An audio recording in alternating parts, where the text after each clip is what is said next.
You know, there comes a point in every person's life when the world stops long enough for you to hear the truth you've been avoiding. It doesn't come with alarms or warnings. It doesn't pull you aside with dramatic music playing in the background. Sometimes it arrives quietly, almost politely, like a soft tap on the shoulder saying, "Sit down for a moment. There's something you need to hear." I had one of those moments. I remember the air felt heavier than usual, like the room had thickened around me. My thoughts were loud, but my spirit felt muted, drained, worn thin from the life I'd been sprinting through. And I realized, almost with embarrassment, that despite everything I'd accomplished, despite the comfort I had built around me, despite all the things I owned, something inside me was still unsettled. There was a kind of emptiness I couldn't explain, a quiet ache, a longing for a peace I didn't know how to name. The strange part was, the more I looked around, the more I noticed something that didn't add up.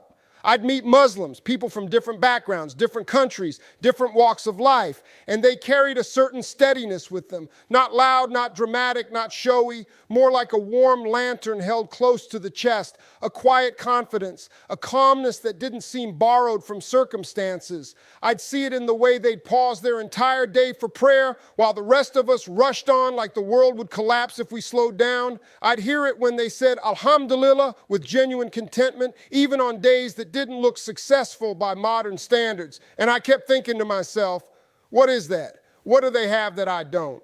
They seemed to carry a happiness that wasn't fragile, a peace that didn't crack when life got heavy. That question kept following me in boardrooms, in airports, in the quiet late night hours when the laughter stops and the silence reveals what your heart really feels. It felt like a shadow, gentle but persistent, tapping at my conscience. I'd watch a Muslim man roll out his prayer mat in a corner, unbothered by the noise around him, bowing like he was meeting the one who shaped his existence. And in that single moment of stillness, something inside me would tighten. Because while he bowed in peace, I carried a storm. I kept asking myself the same thing. What do they know about life that we keep overlooking?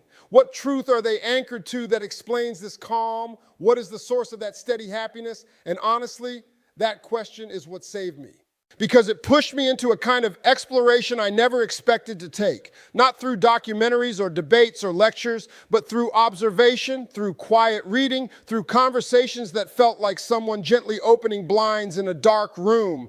And eventually the answer came to me not as a loud revelation, but as a simple, subtle truth that landed soft and deep.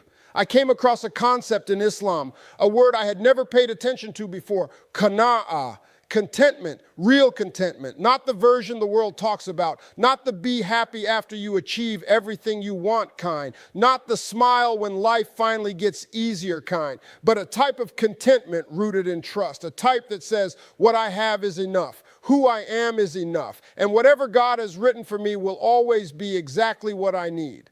I read a saying that stunned me, whoever is content is rich. And I had to sit with that line for a long time because it contradicted everything I had been taught.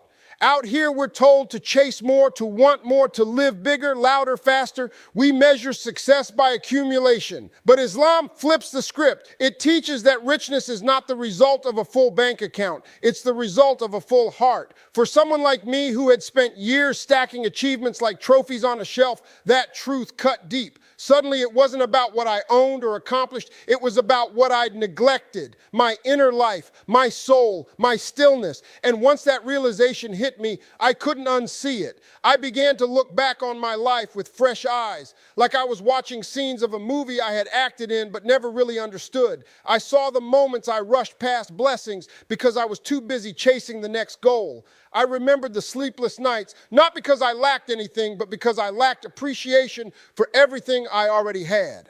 I found myself asking painful questions. When did peace become something I thought I needed to chase? When did wanting more become more important than appreciating what already lived in my hands? When did I start believing that happiness comes from control instead of trust? Islam teaches that the heart finds rest in remembrance of God. A simple idea, a simple practice. No complicated rituals, no elaborate routines, just remembrance, a returning of the heart to the one who made it. And when I sat alone with that concept, it felt like someone unclenched a fist inside my chest. For the first time in a long time, I breathed, really breathed. I felt regret. Yes, regret for chasing shadows thinking they were substance. Regret for pouring energy into the world's approval while starving my own soul. But the regret wasn't harsh. It was gentle, as if it was guiding me, not punishing me. Like a door quietly opening, inviting me to step through and begin again. As time went on, I didn't just study Islam. I watched it, lived around it, observed it in motion. That's where I truly began to understand. I saw people who had very little yet smiled like they owned the sun. I saw families who faced trials but held each other with patience and prayer. I saw young people carrying discipline in their walk, elders carrying wisdom in their silence, and everyday men and women carrying resilience in their hearts. Their happiness wasn't naive. It wasn't accidental. It wasn't built on ignoring problems or pretending life was perfect. It was built on surrender, real surrender, the kind that says, I don't control the storm, but I know who does. I watched a friend lose his job and still say, Alhamdulillah, with a smile. Not a forced one, not a fake one, a genuine smile. And when I asked him how he could be so calm, he said, maybe God is protecting me from something I can't see. I met a woman who lived modestly with no sign of extravagance, but she carried herself like she walked with angels. Her joy didn't come from possessions, it came from perspective. I saw children who didn't need gadgets, luxury, or endless entertainment to feel whole. Give them a prayer, a story, a family gathering, and their hearts were full. And somewhere in those observations, the truth finally clicked. Muslims don't walk through life alone. They walk with God. They walk with purpose. They walk with a worldview that frames hardship not as punishment, but as a path toward growth, toward faith, toward something better, here or in the hereafter. Meanwhile, the modern world teaches us to rely only on ourselves, to build our own thrones, to shape our own destinies with sheer force and noise. But Islam teaches something deeper, that true strength is knowing who you depend on. That real confidence isn't loud, it's rooted. As these lessons settled in my spirit, three truths rose to the surface like anchors. Peace isn't found in control. Peace is found in trust. Happiness isn't the absence of problems. Happiness is the presence of purpose. And gratitude. It's the key that unlocks both. So when people ask me now why Muslims seem happier than the West, why their smiles feel steadier, why their hearts seem less shaken by the storms of life, I say this. It's not that their lives are easier.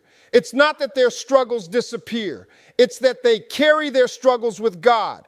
There is a dignity in that surrender, a quiet beauty in that trust, a strength in that humility, a happiness rooted so deep the world can't shake it loose. I'm not a Muslim, but I can say this with sincerity. Islam has shown me the kind of peace the world can't sell, the kind of trust success can't teach, the kind of contentment that doesn't need permission to exist.